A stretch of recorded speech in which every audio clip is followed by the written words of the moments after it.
welcome back to Off the Talk.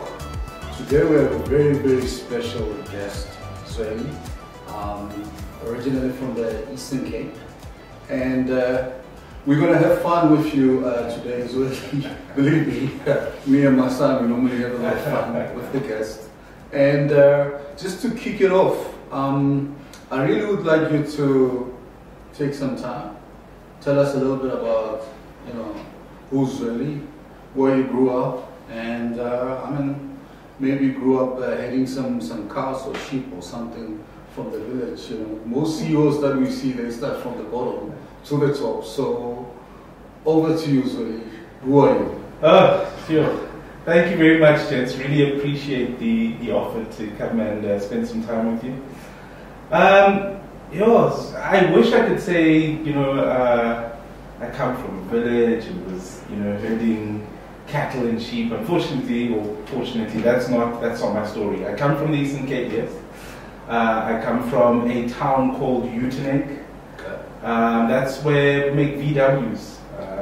So I was technically herding VWs. Okay. We'll get back to that just now, if you're driving one of those cars.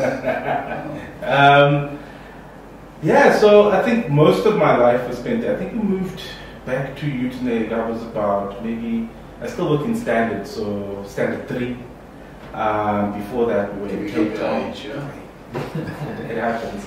Before that, we were in Cape Town. My dad was a priest. My mom was a teacher. Okay, I understand. As a combination. A very strict combination, but I think, in hindsight, if I look at how my life's turned out, it was probably the perfect combination for that environment. It's an environment that's, like most environments where you find in, underprivileged communities, it's filled with poverty, various, social ills, unemployment, and generally that leads people astray. But because of, I think, the combination of parents that I had, I kind of was shielded from a lot of that. Grew up with 2 disciplinarians. Throughout school, I was, pretty good student, very much interested in sports. So kind of balanced, was also involved in various other cultural things, debating and choir, etc. Okay. Very close to God though. Let's not talk about that one. My mom would probably want me to be a bit more. I took my own path on that one, on the religious one. But after matric, so when I got into matric, I was meant to come to Wits to go study medicine. My father had always wanted a doctor in the family and a lawyer. It seems to be a combination. So my brother was meant to be the lawyer. You laugh like the story something. My brother went and did marketing. So the focus was on me to do the medicine thing, and I think it was like very close to my final examinations, like matric exams. We got a note from the Nelson Mandela University. They sent a letter to school. They were offering me a full scholarship to go play rugby. And at the time, that was the thing that I wanted to do. I really thought, if I give this thing a proper shot, I'll be, professional rugby player, and I'll deal with life. See your coulisses. You would have won a World Cup. No, I'm a bit too old. So I ended up at Nelson Mandela University, decided to do biomedical technology, still stayed within healthcare. The compromise was that go do this rugby thing. If it doesn't pan out, you will then pivot into medicine. So stayed within that. And by the time I finished my biomed, I wanted absolutely nothing to do with being a doctor. I'd done my in-service training in a hospital, Green Acres Hospital. I was there for about 6 months, and I really left feeling like I don't want to do this. And, you know, between, I think, November when I finished my in-service training and sort of the end of that December, I landed a job at a pharmaceutical company as a sales representative at Shearing Plough, which is part of MSD now. So I joined the Shearing Plough in December of that year. Did, you know, the training, started out as a sales rep in the Eastern Cape in like a sort of, it was like a graduate program. After 6 months, I kind of got a random call, and they said, listen, do you want to move to Johannesburg? I've got like a permanent position for you. So just like that. Packed up, I think a couple of weeks later, packed up, drove up. Was leaving easy? It was very easy. Oh, so you were tired of this place that you were living in? No, I wasn't even tired of it. It was, it was nice living. I was living in a coastal city because at that point I moved down to Port Elizabeth, and I'm not sure if you gents know Port Elizabeth. Yeah, I've been there many times. Very windy. Very windy. I wouldn't really stay there long, but yeah, well, it's a beautiful city. Yeah, I was living right by the beach as a young 21, 22-year-old. I could think of worse things to do. So I literally, I got a call, I think it was like a Thursday. I said yes on the spot. 2 weeks time I was driving. Landed up in Johannesburg. You know, that's where I think my career really started out. I think I really got to understand the inner workings of a pharmaceutical company, organizationally.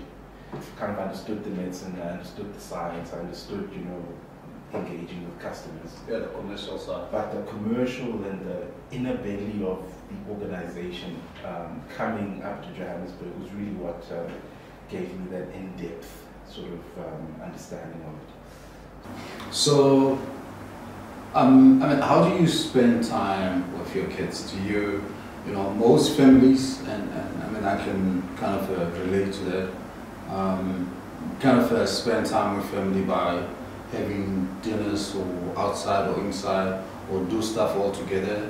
You know, some people individually, I individually spend time with my son and my daughter, so it's kind of divided, and I kind of bond them, give them all the attention. How do you do it? Yeah, so I mean, so during the week I'm the homework guy. So I'm the one that does the, okay, come kids, let's do homework now, etc., and help them with it, etc. So that's during the week my responsibility, where I generally spend one-on-one time with them. And it works for me, just in terms of timing with work, etc. Every Saturday morning, 7 o'clock, I'm on one of the fields at St. Stithians, being a loud, noisy dad at sports. So it doesn't matter what's going on, I've never missed that. I sometimes miss some of the midweek sporting activities that they may have, but generally I try to be present for those as well.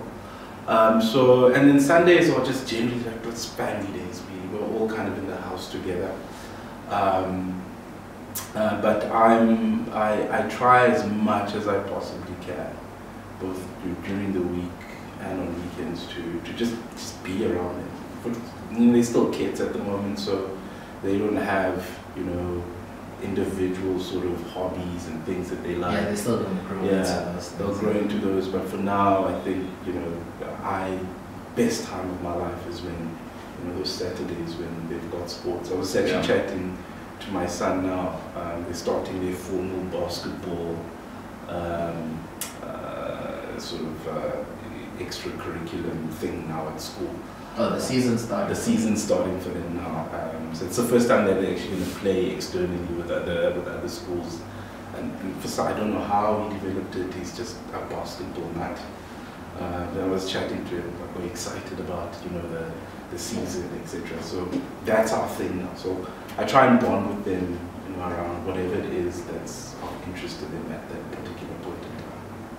Alright, so then speaking of doing what you want, Zwelethu, I want to know, what are the most spontaneous things you've done as a person growing up now? What would you say is like exciting things you've done that people would say, really? Zwelethu did this? I don't know, mate.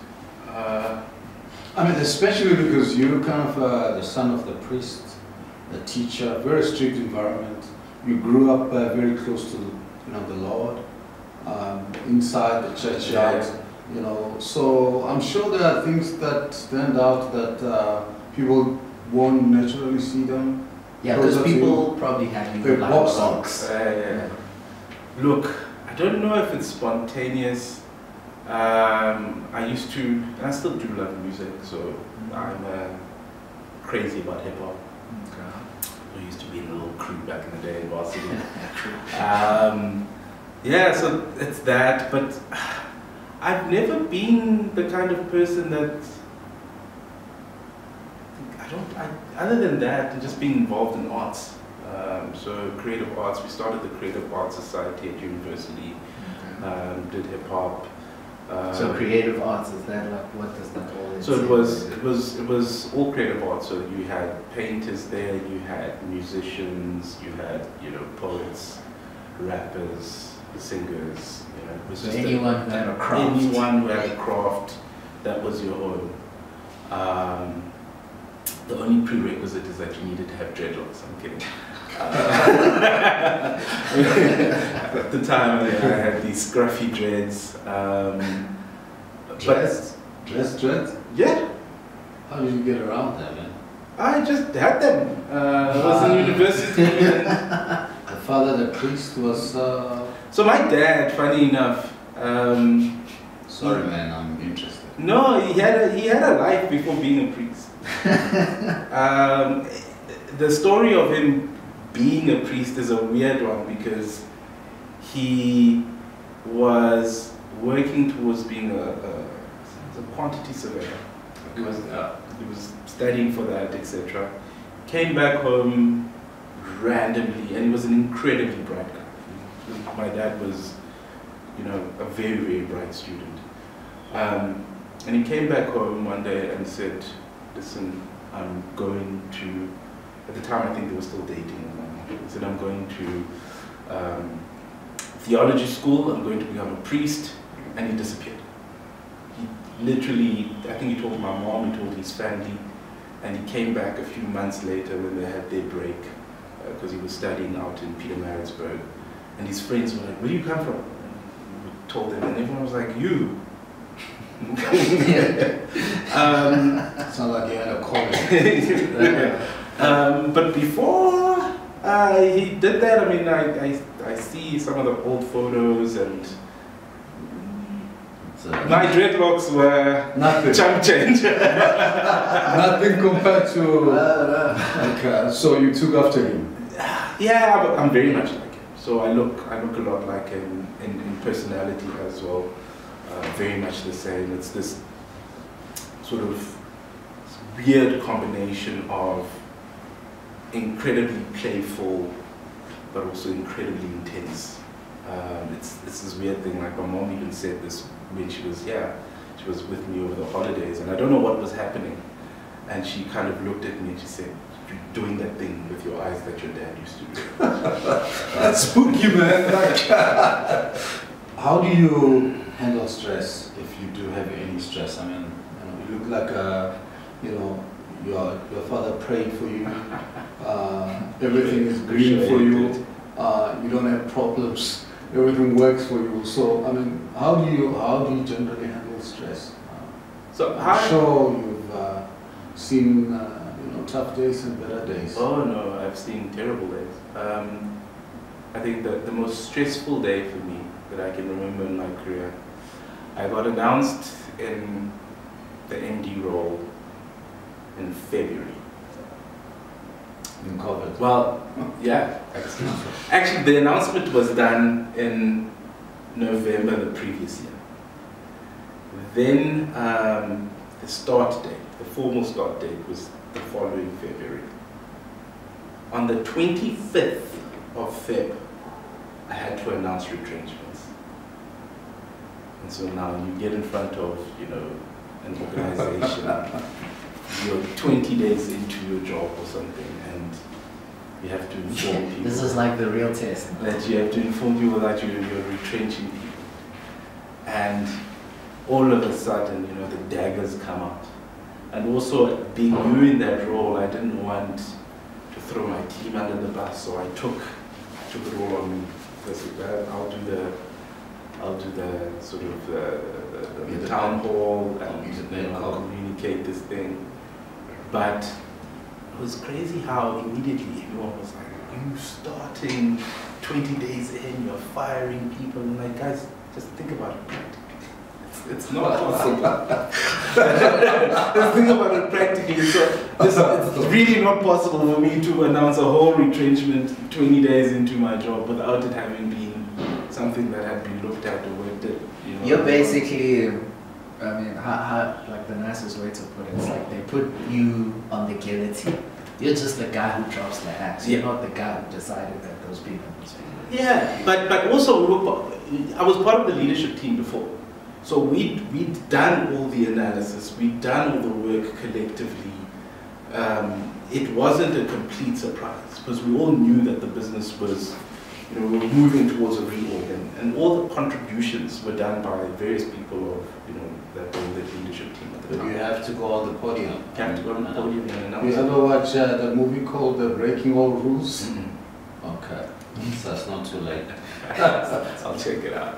And that for me was perhaps the most stressful day. I remember I got home, my wife says to me, what's going on? You seem a bit stressed, and saying, I announced the retrenchments today, blah, blah, blah. And I think I was in bed at 6 o'clock. Okay. But then you get home. Yeah, I got home fairly late because I did the announcement. We had some consultations. After the consultations, it's the worst thing, you know, looking at people in the eye and telling them that, you know, they no longer have a job. Did you have supper? I mean, 6 o'clock, no supper. Straight into it. I got home, kind of sat, spoke to my wife a little bit, and just went to my room, got into bed, slept. Did you take a pill? No. Slept right through. Did you wake up a new man or was like, oh, I actually go face this? No, when I woke up, I said, okay, cool, let's do this. So you're ready for the day. And I think that stems from this, something that my dad used to say to me. He taught me a thing, and it's such a simple thing. He used to say there's really no need to worry in the world. Because things are always one of two things. Option one, you can do something about it. And if you can do something about it, well, there's no need to stress then, because you can do something about it. Option two, you can't do anything about it. And if you can't do anything about it, well, there's no need to stress. Well, you sleep at 6. Well, I always sleep at 6. And so I'm always, whenever I'm dealing with stuff, I always kind of categorize it into one of these pockets. Can I do something about it? If I can, yes, sure, I'll fix it. And if I can't do anything about it, and I'm either then going to find someone that's going to be able to fix it. But if it's not fixable, then it's not fixable. It is what it is. Let's just live and move on. Because I find that a lot of people get sucked into that.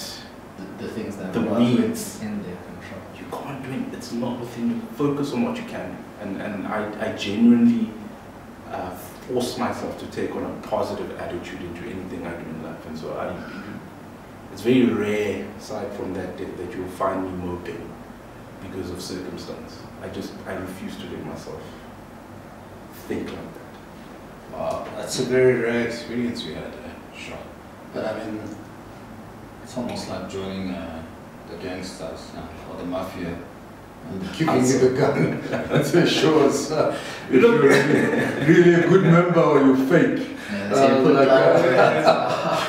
Look, I think, Tough. it's weird because, later on I had a sit down with, my team, and maybe a year after that thing. And we ventilated it, and I said to them, that's not how we operate. We'll never again let anyone, take the rap for something that, we all were aware of, we all working on. It was my mistake doing it just as it was theirs, because I thought I was shielding them, being superhero, doing the job, etc. But it didn't do what I thought it did. I think it robbed them of an opportunity to learn. But it also robbed the organization from, the opportunity of them knowing that this is not just something that Zwelethu woke up and did. Yeah, I mean, I can share some thoughts on that. I've done a couple of retrenchments, and it's not straightforward. We know that retrenchment is not an impulsive move from one person. It's always well calculated, but I'm telling you, because you're the MD, you're the head of the company, people even don't think often that you're one of them.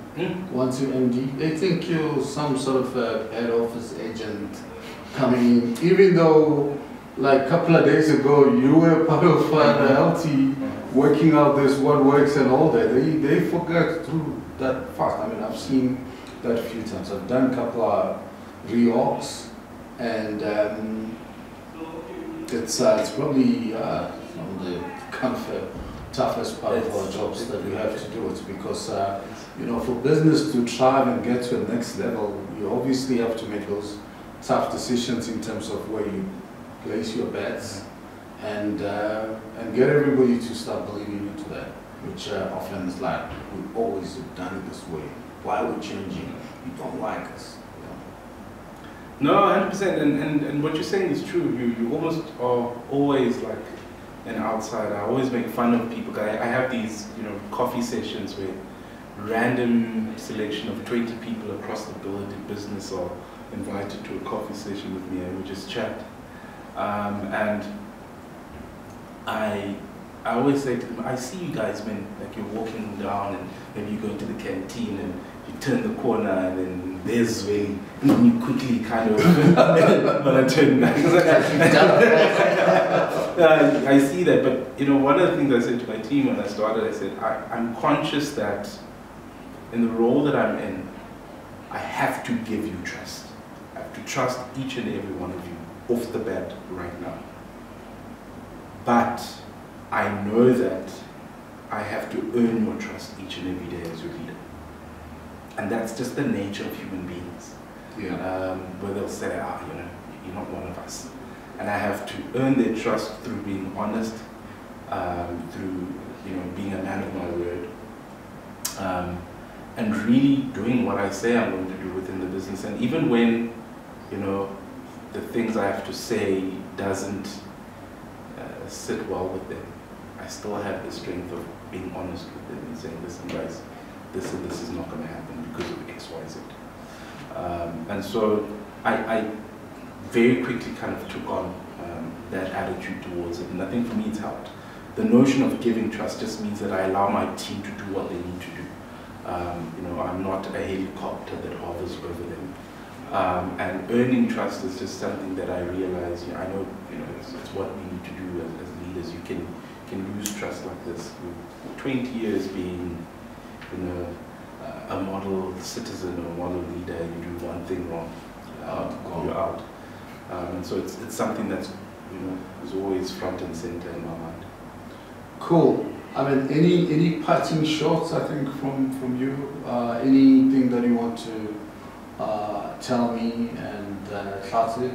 We've been kind of throwing a lot of questions on you. That's that moment for you to revenge. No, not at all. I think I really like what you're doing. The notion of taking time out of your schedule to, I suppose, bond with your son, but also teach your son. Because these are teachings, you've got various people that sit on the seat that have done numerous things. I'm interested in number one, from your end, what drove you to say yes? I'm assuming it was your idea. What drove you to say yes? And in the process of you doing it over these couple of months, have you seen any change in thinking, in doing within yourself? And then on your end, how has this experience been for you? Should I go first? Either way. So, I mean, let me go first. I think what I kind of engaged in a reverse mentorship with him, my son, and he's been very brutally honest, and which he can, because it's very much father-son relationship. The trust, it's quite good. And when he challenged me and said, look, I see you're busy on LinkedIn, you're very prolific, you're posting twice a week, you're throwing articles, this is dead, this is not social media. The LinkedIn is close to the floor. Try other stuff. And I've been teaching him to be very genuine and honest on doing the things that he said he was going to do. When he was throwing that feedback for me to get my social skills, social media level up, social skills I'm good, social media skills to the next level, I took up the podcast idea. And it took us probably about 2-3 months to work it out in terms of what is the end product going to be like. And we're still working on it in terms of, and I'm glad you mentioned Stephen's Diary of the CEO story. And we thought, let's work on a topic that is got a longevity, that can bring a whole lot of other things. Initially we looked at the C-suite, we looked at the work-life balance topic, and we settled for off the clock. What do guys like you do off the clock? And then forget about the fact that you're chasing targets, you're having problem with regulator and other stuff and all that. That stuff, everybody's doing it in their own industry. Whether you're selling alcoholic or non-alcoholic beverages, all those things have their own challenges. But the connection between, I think, the father and the kids and their mother and the kind of extended family, I think we saw as a big play. In terms of where, how does the end product look like? I think this is going to be a big journey. We're seeing a lot of products coming out of this, including probably themes that come out of this. In terms of the ideas that are trending out of this going forward. And I was just talking to Isaac from The Economist the other day, saying, we can bring some of the CEOs to some of your breakfast or roundtables to share, how do they deal with stress, sleeps, some of the challenges that happen off the work. So from where I sit is, this is probably about 15-year longevity, long-run play, because having a balanced family, it's every leader, every CEO's what they're looking for, because there's no point being JSC, big company CEO doing well in the public when your family is not balanced. For me, that balance is very important. And we're looking on the other side of the balance. Go on. To your part of the question. Can you repeat your question? So, my question to you Lessons was learned. Yeah. lessons learned. So, sitting in that chair, doing this with your dad, but also the people that have graced this platform. How's that changed you? I would say because one of the main reasons of doing this whole podcast was to show people that people like you, my dad, are actually living, breathing people that actually have a life outside of work. You're not just your job title. You're not, as he puts it, always running on the treadmill to catch numbers and all these things. It was always to show that the people who have these titles are, at the end of the day, real people. They came from whatever humble beginnings that they came from. Maybe some have had a more affluent upbringing than others. Most of the guys we speak to, they tell you about, I found myself in a village, in a barn, and I couldn't go home. I spent 6 months here in South Africa just doing what I needed to do. So what I've learned is that no matter what you decide to do, you can do that thing. The only thing holding you back is it's you or your own mindset. That's holding you back. So what I've really learned from these people is that it really doesn't matter what you want to do, as long as you have the mindset to do it, you can do what you want to do. I've learned that nothing comes without hard work. These people, all the people we've interviewed, especially you had to work hard to be in the position you're in today. And there was a lot of help you also had on the way, right? You didn't just do it by yourself. You're not Superman at the end of the day. You had help, you had a good family support, all those things. So I think what this taught me overall is that as long as you believe in yourself and you have the willingness to sacrifice the things that need to be sacrificed to achieve what you want to achieve, you can most definitely do it. No matter where you came from. You came from a village somewhere, you lived in a mansion when you were growing up, all those things. It doesn't matter where you come from. You can do what you want to do. And that's what all these CEOs are proving to this day. You don't have to be Superman. You don't have to have a dad who's like super rich who can get you anything to be this, to get all these things. It's just, it's really all down to you as the person to achieve what you set out for yourself to achieve, because no one's going to achieve something for you. So I guess your parenting job is done. So, but I mean, just thank you very much for that compliment. I mean, just maybe to add in terms of what I've observed him. In fact, we just on holiday and we just met my friends for over dinner. He was, you know, maybe the youngest, and talking to the oldest guys in the room.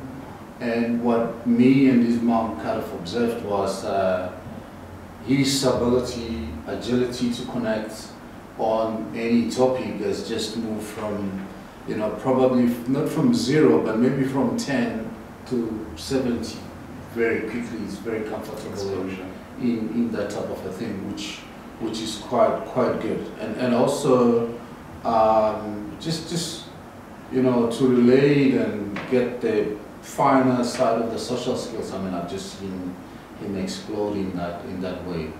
But above all, I think together, I think we've been managing to demystifying people like you, the CEOs, because like you were saying, people see you going to the canteen, you take the shortest left 10 to avoid you.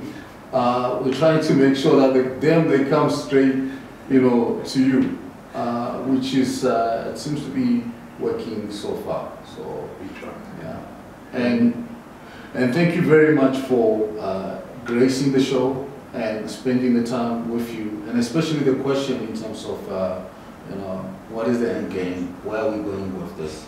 As much as this is so relaxed, I think there is a method in the madness in just trying to look at the softer side of everybody. And you know, most of the people that we've spoken to, when they sit and stand off that chair, they feel very relaxed and that they've been in a therapeutic room in a way, just to talk about the easier things about themselves in life. So thank you so much. No, thank you very much. I really do appreciate it. Often when we're doing these interviews, we are fighting about NHI and some other things. It was good to actually just have a laid-back conversation and kind of delve into, you know, historical stories of one's upbringing. Appreciate it. Again, thank you very much, Zwelethu, for making the time. Awesome. Appreciate it.